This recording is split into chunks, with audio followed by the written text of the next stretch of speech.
Բարև երկիրը շարունակվում է սիրելի հեռուստադիտող, այսօր այս գարնան առաջին օրը գեղեցիկ տրամադրությամբ մենք ուզում ենք խոսել բնության մասին, ինչպես եւ արդեն սկսել ենք։ Բնությամբ հիանալուց զատ մարդը բոլորս պարտավոր ենք հոգ տանել, որպեսզի այն մնա այնպիսին, գոնե ինչպիսին կա։ Եթե կարողանում ենք օգնել, որ դառնա ավելի լավը, ապա պետք է դա նաեւ անենք գործով։ Եվ կան մարդիկ, որ հենց գործով են անում այդ քայլերը։ Այո, որովհետև բնապահպանության, աղբի վերամշակման եւ տեսակավորման խնդիրը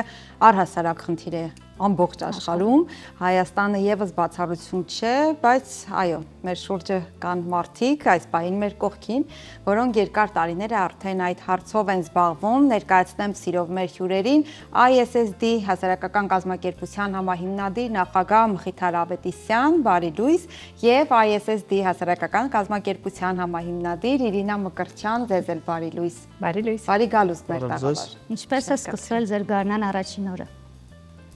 Շատ լավ, մենք սպասում ենք այդ օրվան, որովհետև այդ նոր զարթոնքի, բնության զարթոնքի այդ օրն է, խորհրդանշում եւ բնականաբար մենք շատ ծրագրեր ունենք, որոնց սկիզբը նաեւ հենց լինելու է գարնանը, այնպես որ մեզ համար շատ լավ, կարեւոր օր է գարնան բացումը։ Թերևս սկսենք ձեր կազմակերպության ամենաառաջին քայլերից, երբ հիմնադրվեց, ինչ ճանապարհ եք անցել եւ ինչու հենց այս ուղղությամբ սկսեցիք ձեր ճանապարհը հոգ տանելու բնության մասին։ Մեր կազմակերպությունը ստեղծվել է 2017 թվականին, արդեն 9 տարի։ Հիմնական նպատակը կազմակերպության Հայաստանի Հանրապետությունում կայուն զարգացման ապահովումն է, սոցիալական, տնտեսական եւ բնապահպանական ոլորտներում մենք իրականացնում ենք մի շարք նորարարական ծրագրեր, որոնք ուղղված են հենց Հայաստանի գյուղական եւ քաղաքային բնակավայրերում կայուն զարգացման ապահովմանը։ Բայց մեր արժեվ շրջակա միջավայրի խնդիրների լուծումը առաջնահերթ է։ Այդ իսկ պատճառով մեր հիմնական ծրագրերը ուղղված են հենց այդ ուղղվածությամբ, այսինքն մեղմելու շրջակա միջավայրի ռիսկերը, մասնավորապես թափոնների հետ կապված ռիսկերը։ Ինչու ենք ընտրել հենց շրջակա միջավայրի պաշտպանությունը առաջնահերթ ոլորտ, որովհետև Հայաստանի Հանրապետությունում օրեցօր ավելանում էր, հիմա էլ ավելանում է շրջակա միջավայրի ռիսկերը կապված կենսաբազմազանության պահպանման, կապված օդի աղտոտվածության, ջրի աղտոտվածության եւ այլն եւ այլն, դրա համար շատ կարեւոր էր, որպեսզի այդ խնդիրները ինչ-որ ձև մեղմացվեր։ Մխիթար, շրջակա միջավայրի ռիսկեր, ազդեցություն, կենսաբազմազանություն, խելացի, հետաքրքիր, գեղեցիկ բառեր են, բայց ես ուզում եմ, որ ավելի հանրամատչելի մեր հեռուստադիտողներին բացատրենք եւ հասկանանք ինչ է դա նշանակում։ Երբ ասում ենք բնապահպանություն, աղբի տեսակավորում, աղբի վերամշակում, առաջին հերթին մեր հանրության շրջանում լսում ենք մի կարծիք. Երևանում աղբի վիճակը վատ է, ամենուրեք աղբ է, տեսակավորման մասին ընդհանրապես խոսք չկա, եկեք ընդունենք, որ այդ մշակույթը դեռևս այնքան էլ զարգացած չէ մեր մոտ։ Ես ուզում եմ հասկանալ,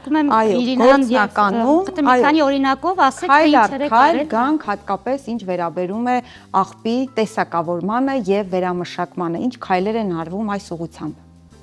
Մենք իրականում մոտ 8 տարի է ինչ իրականացնում ենք թափոնների տեսակավորման եւ վերամշակման աշխատանքներ։ Իրոք շատերը կարծում են, որ Հայաստանում թափոնները չեն տեսակավորվում կամ մենք վերամշակման համապատասխան կառույցներ եւ ենթակառուցվածքներ չունենք, ունենք։ Իրանք դեռևս զարգացման փուլում են իհարկե, բայց Հայաստանում գործում են եւ պլաստիկի վերամշակման, եւ ապակու, եւ թղթի, մետաղի, վտանգավոր թափոնների նույնպես որոշակի գործարաններ ունենք, որոնք որ տարբեր ձևաչափերով թափոններին փորձում են նոր կյանք տալ։ Մեր կազմակերպությունը բուն կենտրոնանում է հենց տեսակավորման, այսինքն տեղում տեսակավորման վրա։ Մենք մի քանի 100 կառույցում ունենք տեղադրված տեսակավորման ամաններ, հիմնականում կոշտ թափոնների համար, թուղթ, պլաստիկ, մետաղ եւ ապակի,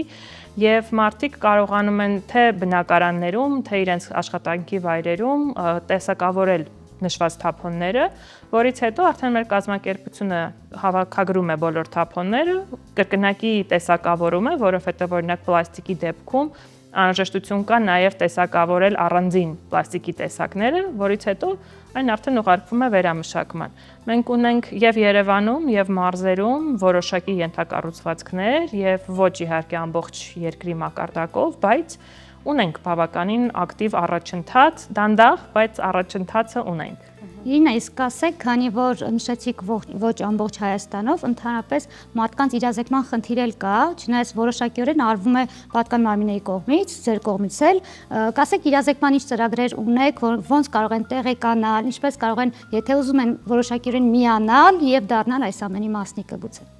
Մենք ունենք իրազեկման աշխատանքների տարբեր ձևաչափեր, մենք շատ ակտիվորեն աշխատում ենք կրթական հաստատությունների հետ, բազմաթիվ միջոցառումներ ենք կազմակերպում, բայց նաև հիմա ունենք մի նախագիծ, որը Plastics է կոչվում, ինքը իրանից ենթադրում է մի շատ նորարար մոտեցում Հայաստանի համար, երբ դու կարողանում ես պլաստիկ շշերը վերադարձնել հատուկ սարքի միջոցով, մենք իրան հայերենում որոշել ենք կոչենք պլաստիկ շշերը ընդունող սարք, որը որ դեպոզիտային համակարգի կոնցեպտով է շատ երկրներում աշխատում, որոշ երկրներում դու կանխավճարային գումար ես վճարում շշի համար, երբ որ շիշը հետ ես վերադարձնում, այդ գումարը քեզ հետ են վերադարձնում տարբեր ձևաչափերով։ Ինչպես ապակե շշերի պարագան։ Այո։ Հայաստանում մենք ցավոք սրտի այդ օրենքը դեռևս չունենք, բայց որpիսի փորձարկենք եւ հասկանանք արդյոք նման ձևաչափը Հայաստանում կաշխատի, մենք տեղադրել ենք եւ այս տարի նախատեսում ենք ավելացնել այդ սարքերի քանակը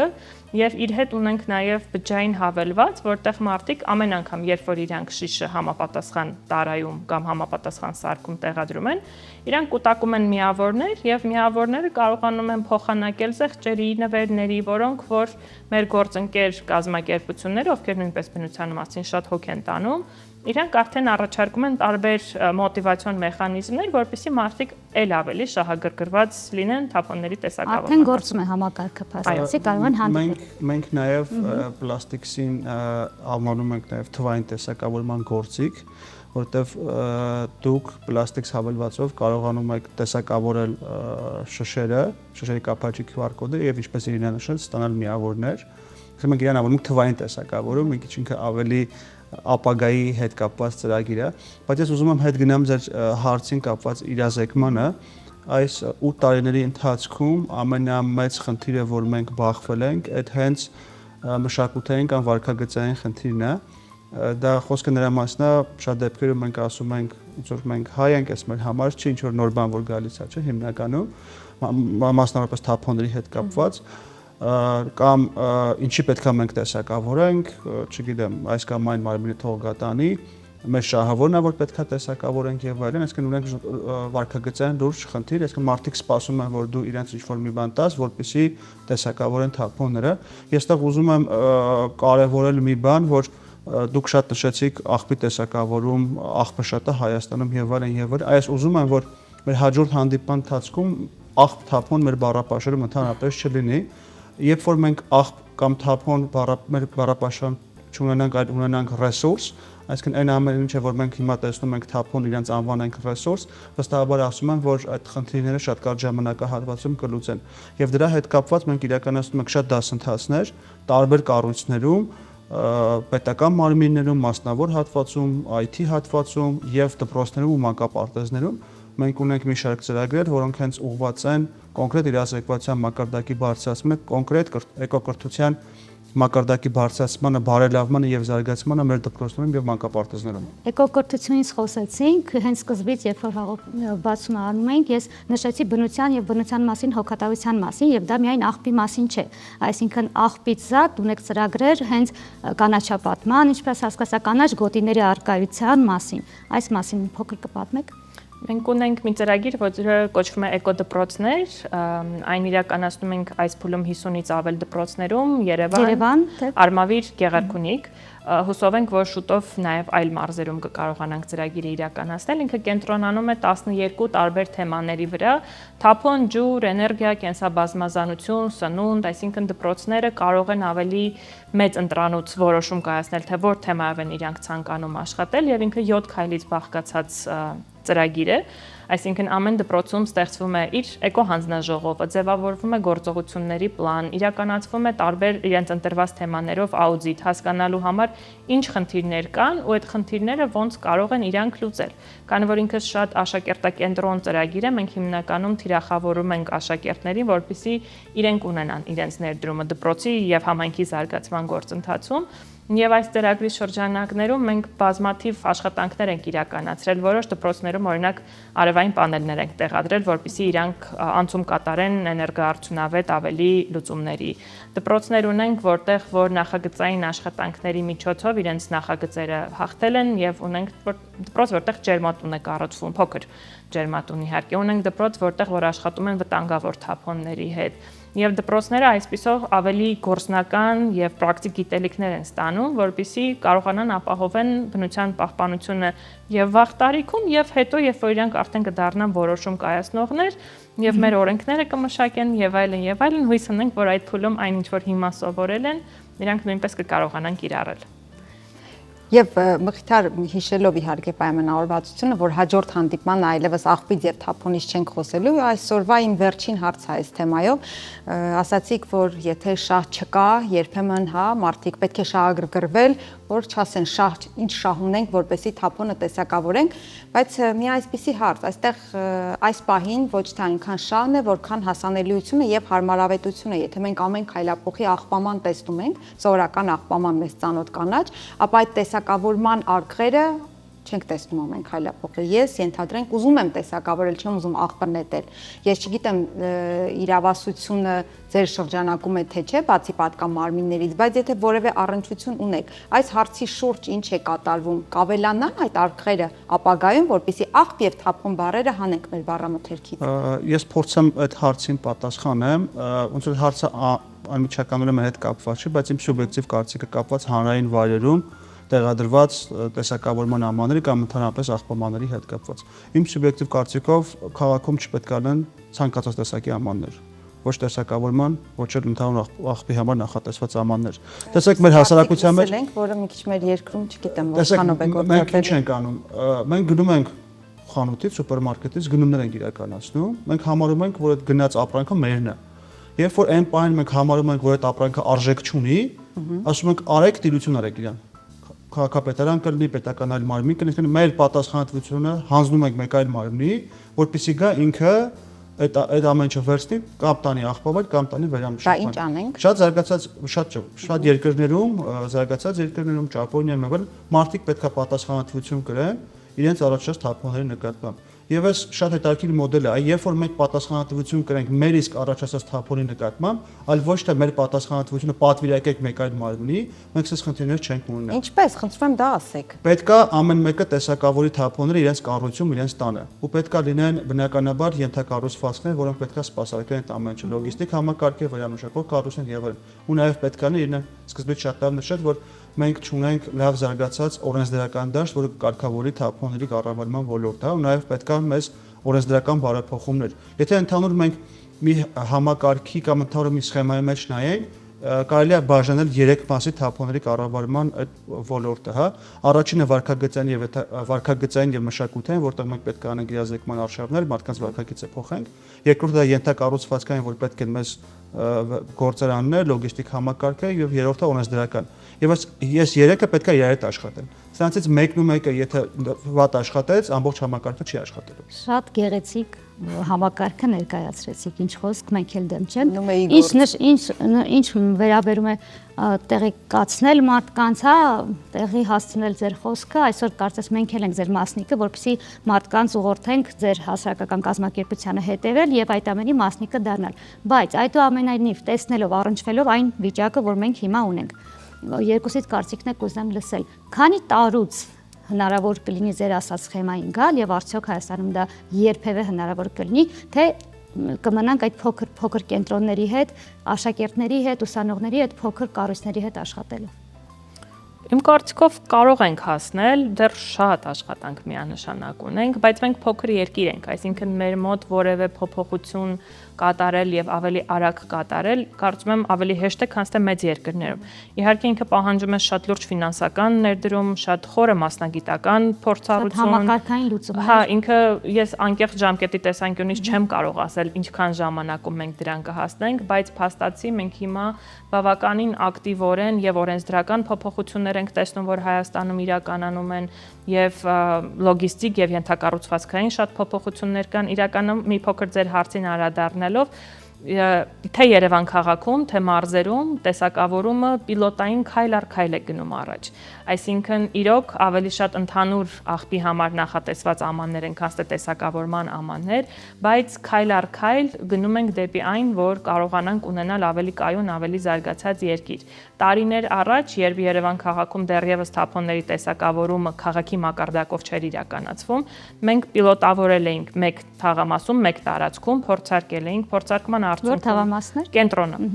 Փորձարկման արդյունքում հասկացել էինք, որ կա պահանջարկ, կա հետաքրքրություն, մարդիկ ցանկություն ունեն եւ այդ ամեն ինչը տեղի ունենում է, եւ ոնց որ կամաց քայլ առ քայլ ինքը գնաց դեպի այն, որ հիմա ոչ ամբողջ քաղաքի տարածքով իհարկե, բայց ավելի շատ տեսնում ենք տեսակավորման ամաններ։ Դավիթաշեն առաջին թաղամասում հիմա նաեւ փորձարկվում է օրգանական թափոնների համար նույն մեխանիզմը։ Մեկ թաղամաս ընդամենը դեռևս, բայց նաեւ տեղական համագործակցություն է ստեղծվել, որի շրջանակներում փորձարկվում է եւ ըստ դրա կհասկանանք, եթե հնարավորություն կա օրգանական թափոնները նույնպես տեսակավորել, կոմպոստացնել եւ հետագա այդ հումքը օգտագործել օրինակ կանաչապատման աշխատանքներում, դա նույնպես մեկ քայլ կլինի դեպի ավելի կայուն եւ կանաչ զարգացում, բայց դա իհարկե վերջնական լուծումը չի կարող լինել, այսինքն ինքը պետքա շատ ավելի լուրջ, համակարգային մեծ փոփոխության ենթարկվի։ Լավ, թերևս վերջում ուզում եմ ես ժամանակի առումով փորձեմ պատասխանել, ես մի քիչ լավատես եմ գտնում ու ժամանակ նաև կնշեմ։ Եթե բոլոր ռեսուրսները հասնելու են, իմ կարծիքով 5-ից 10 տարվա ընթացքում մենք ունենք այն իդեալական տարբերակը, որ մենք պատկերացնում ենք, եթե բոլոր ռեսուրսները հասնելու են ու լինի մեր կամքը դրան։ Ես նաև կուզեի նշել, որ այստեղ շատ կարևոր է էլի վարքագծային փոփոխություն։ Տեսեք, մենք շատ ենք սիրում մեր երկիրը, այտենց մարդ չկա, որ հայրենասեր չի։ Բայց բարերով։ Ես միշտ ասում եմ, որ արեք սիրենք մեր հայրենիքը առանց կեղտոտելու, հա։ Պայմանավորվենք, որ սիրում ենք մեր հայրենիքը առանց աղտոտելու, առանց կեղտոտելու։ Չասենք չկա տեսակավորման նման, չկա այս, չկա այն։ Okay, արեք պայմանավորվենք, գնում ենք, չգիտեմ, միտեղ հանգստանալու, մեր հետևից այդ աղտոտ չթողենք։ Գոնե ուրիշ թեմա է, փոքր քայլ է, բայց գոնե այնտեղ չթողենք։ Եվ վերջում, եթե Դիանան հարց չունի, կուզեմ մի այսպիսի ամփոփիչ նախ այս երկար տարիների ընթացքում 17 թվից ինչ հաջողության կետեր ունեք, մի քանիսը արդեն իհարկե ասացիք, եւ առաջիկա մի տարվա համար ինչ հետաքրքիր նախագծեր, ծրագրեր, որոնք գուցե սկսել եք, շարունակելու եք, որոնք սկսելու եք։ Ես կարծում եմ մենք ամենահպարտը թափոնների հետ կապված մեր աշխատանքներում ենք։ Տացավորվա բառը։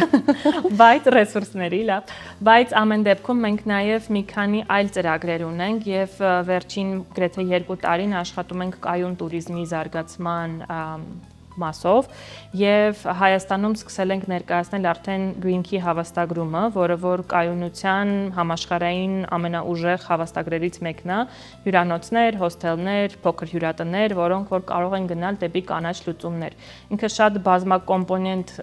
սերտիֆիկացման գործընթաց է, էներգիա, ջուր, թափոն, ներքին կառավարման համակարգեր, բոլոր այս ուղղությունները, բիզնեսները եւ ոչ միայն բիզնեսները։ Կարծեմ նաեւ հետագայում նոր կառուցվող դպրոցները եւ մանկապարտեզները։ Միանշանակ նույն ձևաչափով կա նաև կրթական հաստատությունների համար մեխանիզմներ եւ երբ որ բիզնես եւ մասնավոր սեկտորը եւ պետական եւ կրթական իրանք բոլորը համատեղ ուժերով այդ ամեն ինչը իրականացնում են, միանշանակ լուծումը շատ ավելին արագ է լինում։ Եվ քանի որ այս տարի Հայաստանում COP17-ն է լինելու, այսինքն կենսաբազմազանության, շրջակա միջավայրի պահպանության ամենակարևոր համաշխարհային միջոցառումներից մեկը, շատ կարևոր է, որ Հայաստանը պատշաճ կերպով կարողանա ներկայացնել իր բոլոր հնարավորությունները եւ կայուն туриզմի մեր այս նախագծի Green Key շրջանակներում մենք փորձում ենք աջակցել մեր տեղական եւ միջազգային գործընկերներին, որ հյուրընկալության ոլորտում մենք կարողանանք ապահովել բնապահպանական ամենաբարձր ստանդարտները, որպեսզի մեր հյուրերը միշտ ցանկանան Հայաստան վերադառնալ եւ կոպի արդյունքում իլերում են կոպի ընթացքում բոլոր քննարկումների եւ արդյունքների, նաեւ ունենան շատ բարձր կարծիք Հայաստանի եւ մեր բնության մասին եւ իրենց ներդրումը ունենան դրա պահպանության հարցում։ Եվ նաեւ մենք նախատեսում ենք մեր պլաստիկս ծրագիրը ավելի ընդարձակել, նախատեսում ենք ավելացնել մեր խելացի, բայց իրեն ավելի լավ բառնշած խելացի տեսակավորման ամանների reverse vending machine-ների քանակը Երևանի ու նաեւ այլ քաղաքների տարբեր վայրերում։ Եվ վերջապես հարգելի հայրենակիցներ, ուզում եմ նշեմ, որ թափոնների կառավարումը, մասնավորապես կայուն կառավարումը, տեսակավորում, վերամշակում դա առողջություն է, դա ձեր կյանքն է։ Մեր բոլորի։ Երբ որ դուք ասում եք, որն է մեր շահը, որ մենք պետքա տեսակավորենք թափոնները, դա ձեր առողջությունն է, դա ձեր կյանքն է։ Առաջինը դա, հետո նոր մնացածը։ Եվ առհասարակ մաքրությունը կարծում եմ իրազեկման եւ այսպես խորդորի ու խորթի կարիք չունի, մաքրությունը սկսվում է մեր ներսից, մեր տնից եւ ամբողջ երկիրը մեր Մենք հայերս սիրում ենք բոլորի մասին ասեմ, բայց տանը մաքուր լինի, տանը աղբը դուրսը լինի, միջանցքում լինի, դրա համար յուրաքանչյուրս սկսենք այդ աշխատանքը մեր երեխաների հետ, որովհետեւ այդպես փոքրիկ, ինչպես ասում են, յուրաքանչյուրս մեր մոմը վառելով լուսավորենք ճանապարհ։ Շնորհակալություն ձեզ, իսկապես հետաքրքիր զրույցի համար։ Շնորհակալություն ձեզ, ուզում եմ նշել, որ մեր հաջողությունը, ամենամեծ հաջողությունը հենց մեր շահառուներն են, մեր դպրոցները, մեր մանկապարտեզի շահառուները, բալիկները, ընդհանրապես կազմակերպությունը, բոլոր այն մարդիկ, ովքեր մասնակից են եղել մեր տարբեր ծրագրերին։ Հուսով ենք նրանք կշատանան, շնորհակալություն հայտնում հետաքրքիր զրույցի համար եւ շարունակելով հիշեցնում եմ, որ այսօր մեր տաղավարում հյուր էին ISSD հասարակական կազմակերպության համահիմնադիր նախագահ Մխիթար Ավետիսյանը եւ նույն հասարակական կազմակերպության համահիմնադիր Իրինա Մկրտչյանը։ Նրանք կարեւոր գործ են անում Դիանա, մենք էլ մեր գործով փորձեցինք նպաստել այդ կարեւոր աշխատանքին։ Կհանդիպենք քիչ անց։